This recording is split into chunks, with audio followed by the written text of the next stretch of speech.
About 13 years ago or so, I was laying on my mother's couch. I stopped to visit her in her single bedroom apartment, and I think she was in her bedroom taking a nap. And I laid down on her couch to watch TV or do something. I can't remember, but I was laying on her couch. And this is about 10 years after I divorced my wife, my ex-wife. And it takes a long time to get over a divorce. I divorced her because she was not in love with me. She was in love with somebody else. And, I set her free. And she never came back to me, as they say. But anyway, we had been together for 16 years. We had two children together. And it took a long time for me to deal with it. And you're constantly, as a man, or anyone trying to search for where it all kind of went wrong. But you never find the answer to that question. It's too big of a question. It's just, you never find the answer to it. Where did it all go wrong? Anyway, I would think about it once in a while, not like I thought about it every day, but I would mull over things once in a while, and I was that day. And anyway, I was laying on my mother's couch, and I had a very strange experience. Okay, I am a spiritual person. I've been a spiritual person most of my adult life. I asked Jesus into my heart when I was 22, and I had some strange experiences, uh, that I don't really remember, but I'm a very spiritual person. Anyway, I was laying on her couch, and something strange began to occur.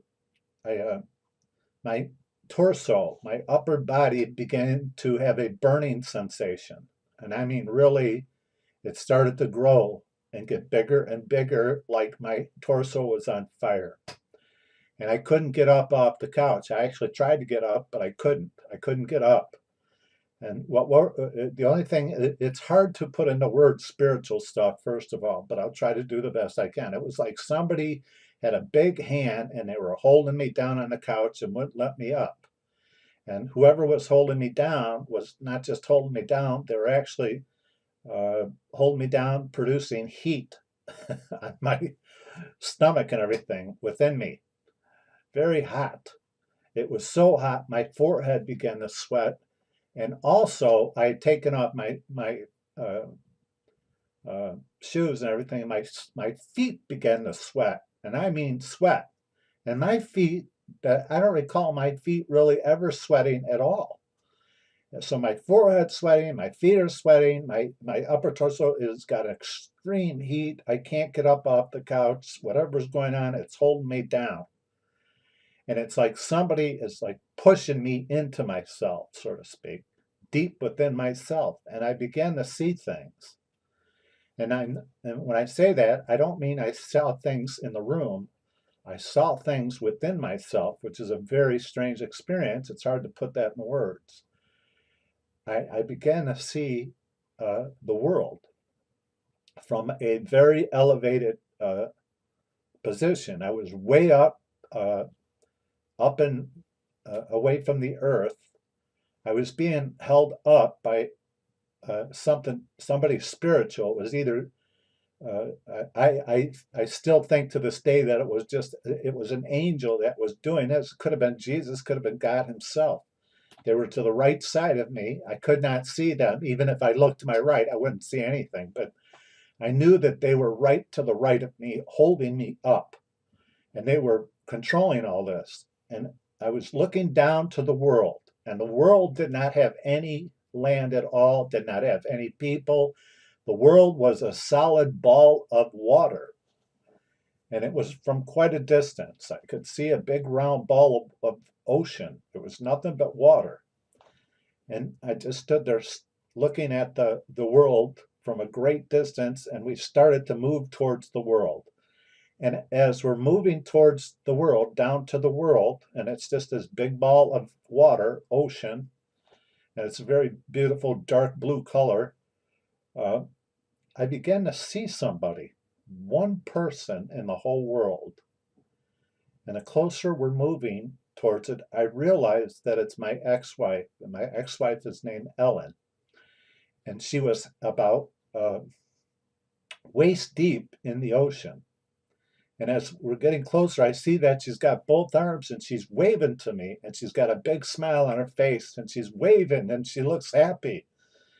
And I'm just like, all right, she's happy and I'm waving back. And we keep moving closer and closer, and I keep trying to make her out even better the closer we get. This whole time we didn't stop or anything. We just kept moving towards the world. And I'm looking at her and looking at her, and I kept getting closer, and I'm still at a great distance, and I still look at her and I look at her, and I realize at one point I look at her and I realize she's not waving and she's not smiling. She's actually waving because she's drowning, and she's not smiling. She's crying and she's drowning. And I went from a perception of her being happy and waving to a perception of her drowning and flailing her arms looking for someone to save her. And that really had a really bad effect on me. Like, I need to save her. This is someone that I dearly loved back then. And I still love to this very day because she's the mother of my two sons. And I always loved my ex-wife. Always. And I don't, and I will. Nevertheless, I as we get closer and closer, now we're getting so close. Like I said, she's drowning, she's crying, and she's flailing her arms like, somebody help me, somebody save me. I'd reach out at the last moment and try to grab her to save her. And I couldn't. And when I went right into the water, in under the water, and when I went under the water, I started to see thousands of things about her. Only her, not about me and her, just her. I saw images of her when she was a kid, when she was a happy girl, when she was older too. Some of the images I recognized because they were involved when I saw her, how her hair twinkled in the sunlight. She had beautiful auburn hair and how it had multiple colors in it. And when it was in the sunlight, it twinkled different colors, and how beautiful she looked out in the sunlight, and how the sun shaded her a different way, and how she looked beautiful when she turned a certain way in the sunlight and everything. And it just, all these different beautiful things, and then just different images that I've never seen before, thousands and thousands of things. When she was pregnant, how beautiful she looked. And like I say, when she was a kid, and it was like I was swimming. I was under the water, and it's like I was swimming through her soul. I understood that this was her soul that I was in, and I was like underwater swimming. And then it ended. And after it ended, I had three or four more things that I saw that had different meanings to them. But this was the first thing I saw. And like I said, this is years ago. This is the first time I've ever spoke about this. Um, this is something very unique and very special to me. I've never even told her about this. I did start writing her letters, but I never mentioned any of this kind of stuff. I did try to express to her never to blame herself for our failed marriage and some other stuff. And I just, anytime I attempted to speak to her, just kind of, it might have just made things worse. I don't know. Nevertheless, all the stuff poured out of me, and I wrote her stuff, and it just poured out of me. I don't know if it was just to put an end to all this stuff that I had inside of me. I don't know. I just kind of let it happen, and I let her think whatever she wanted to think of me. But I never told her this part of the spiritual stuff. And this is really what led me to do all those things, to write her the letters. Nevertheless, I learned a lot from that. I learned first and foremost, and this is probably the most critical part of this, is as a Christian, as anybody, as a husband or a wife, as a parent, you can't save anybody. See, that was a hard lesson for me to deal with because I've raised two kids. When they have problems, You feel like as a father, you want to save them from their own mistakes, from their own what might be a bad path they're going down. Do you understand? Whether it involves alcohol, whether it involves drugs, whatever it involves, it doesn't matter.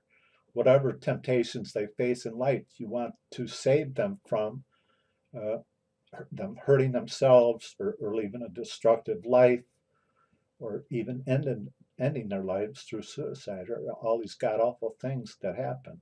Do you understand? But you cannot save anybody, including yourself. You can't even save yourself. That is really something. You understand? Only Jesus Christ can save you. Do you understand? I couldn't save my wife, my ex-wife. Do you understand?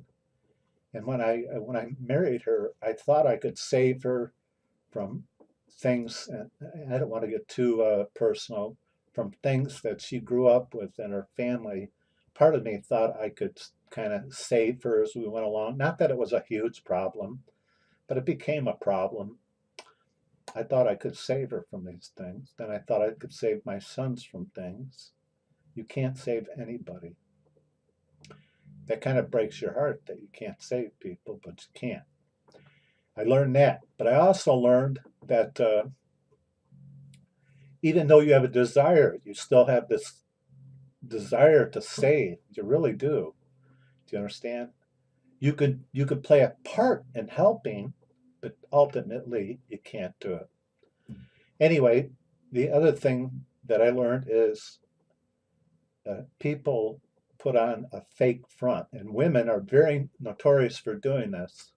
They put on a women can put on a smile at work and pretend. They're great pretenders. They're very good at acting, more so than men, because they're more emotional. Women are more spiritual to begin with. Do you understand? They're more heavenly, if you want to put it that way. Do you understand? They're not as dirty as men. I'm not saying in a perverted way. They're a very unique, clean creature walking through a dirty, dark world. I mean, they're somewhat elevated above this. They're very spiritual to begin with and emotional, and they really put on a big show when they have to being happy or they're trying to put on this facade that everything is okay. I'm happy, everything is great, when everything really isn't. Do you understand? My ex-wife puts on, and obviously she was been putting on, and I think she's been doing it for years, is putting on this fake front. But deep inside, she has a broken heart. See, trying to live with a broken heart is a difficult thing to do. A lot of people, I've had a broken heart too, but I also realize that you know, you can't drink a broken heart away. You can't take drugs to mend your broken heart. You can't see psychiatrists. Psychiatrists don't heal anybody. That there's never been any known psychiatrist to cure anybody of anything. Do you understand? And there's nothing wrong with medicines, but there's never been a medicine that's cured anybody of a broken heart. You have to realize that physicians, think of the word physicians, physics. A physician can only help heal the physical part of your physical body. Do you understand? If I was to cut my hand, my body is already working at a feverish pace trying to mend my body. God made our bodies to be very self-healing. Doctors can kind of aid that healing, but for them to take all the credit is a little much, if you ask me. The body is already made. If I was to cut, a cut on my hand or anything, my body instantly is at war trying to heal up that cut, trying to stop the bleeding. You understand it? Instantly is trying to close that up and to heal me, to stop me from bleeding. To what? To save my life. Your body is pro-life. It truly is. It's pro-life. Every cell in your body is screaming out to save your life when anything happens to you. Anyway, You have to remember that you are both physical and spiritual. Physical, and then you have an invisible part of you. You have your physical body, but you also have the invisible part of you, your soul. You are a soul. When God breathed into Adam's nostrils, he became a living soul. When you were born as an infant and you took your first breaths through your nostrils, you became a living soul. All babies take their first breaths through their nostrils, not through their mouth, always through their nostrils. And you become a living soul. You take in the breath of life. It's still the same as it was 6,000 years ago. Nothing's changed. You're drawing in the breath of life right from God, and that little infant becomes a soul. Now, as far as when life starts, it started way before you and I were even born. Life is in the blood. That's something different. I'm not going to get into that in this teaching. Uh, Everything that screams in your body is pro-life. Everything. Your blood is screaming pro-life. It tries to save your life if you get a cut. Anyway, getting back to this, if if you have a soul, you have a heart, you have a spirit, you have a mind. They're all invisible. Then you have a physical body.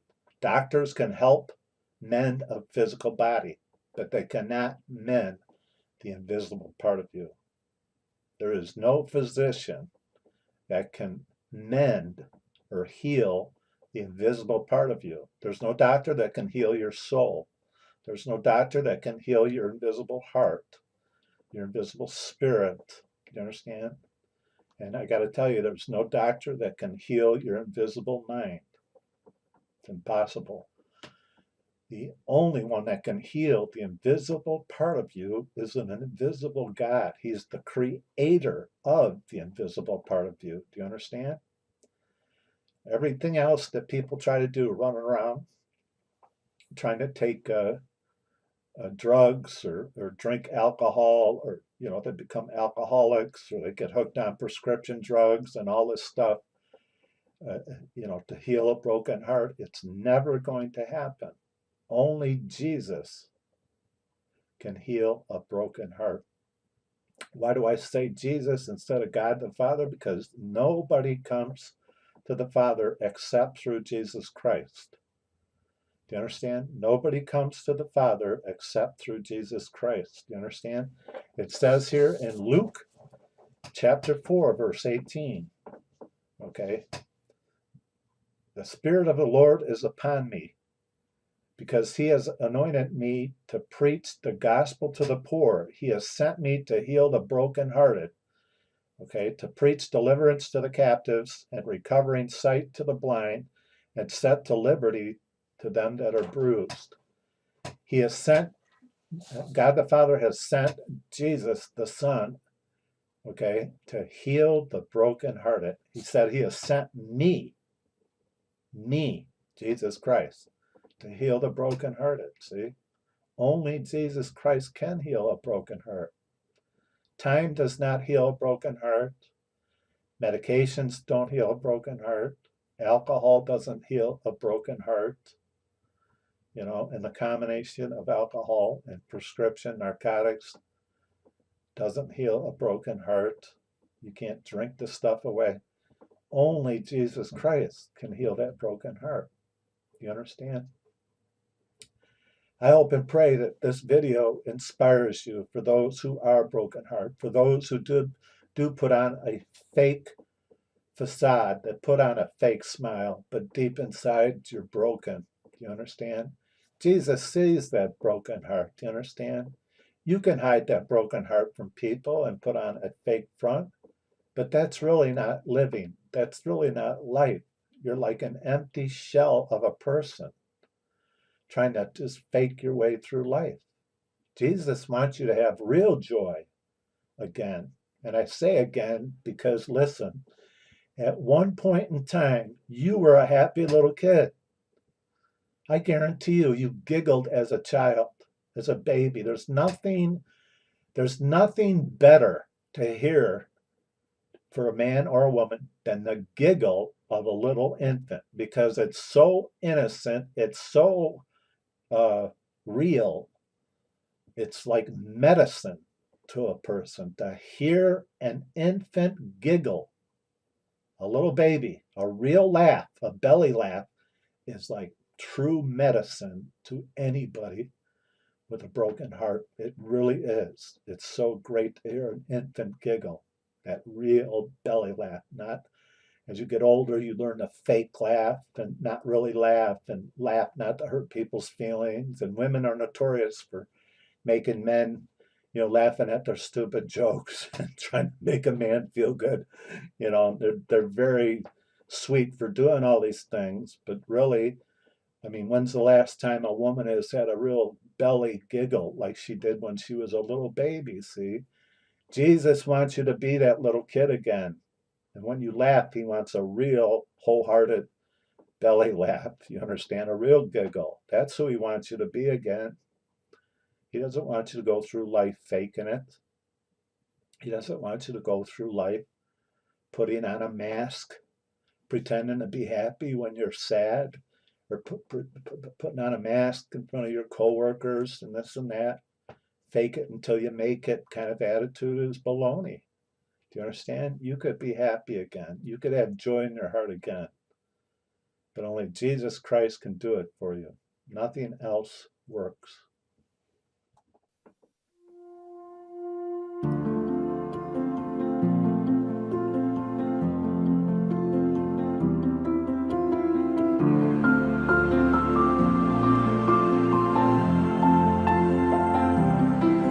Shattered like you've never been before. The life you knew in 1,000 pieces on the floor. And words fall short in times like these, when this world drives you to your knees.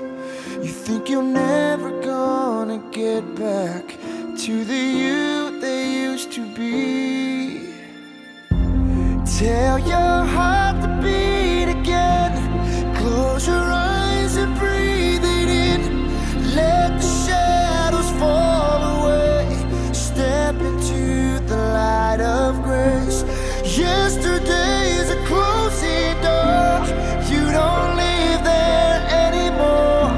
Say goodbye to where you've been, and tell your heart to beat again.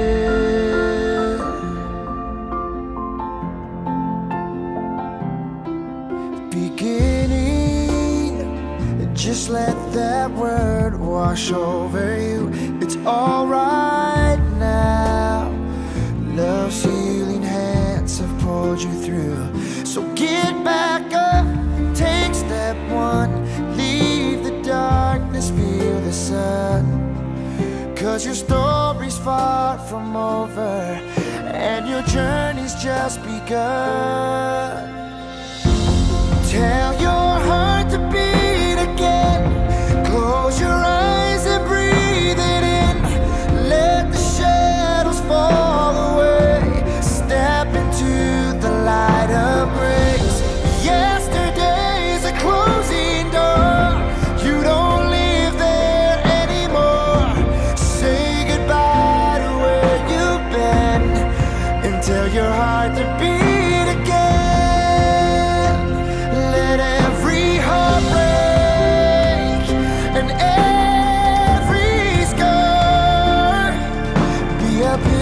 That reminds you who has carried you this far. 'Cause love sees farther than you ever could. In this moment, heaven's working everything for your good. Tell your heart to beat again. Close your eyes and breathe it in. Let the shadows fall away. Step into the light of grace. Yes.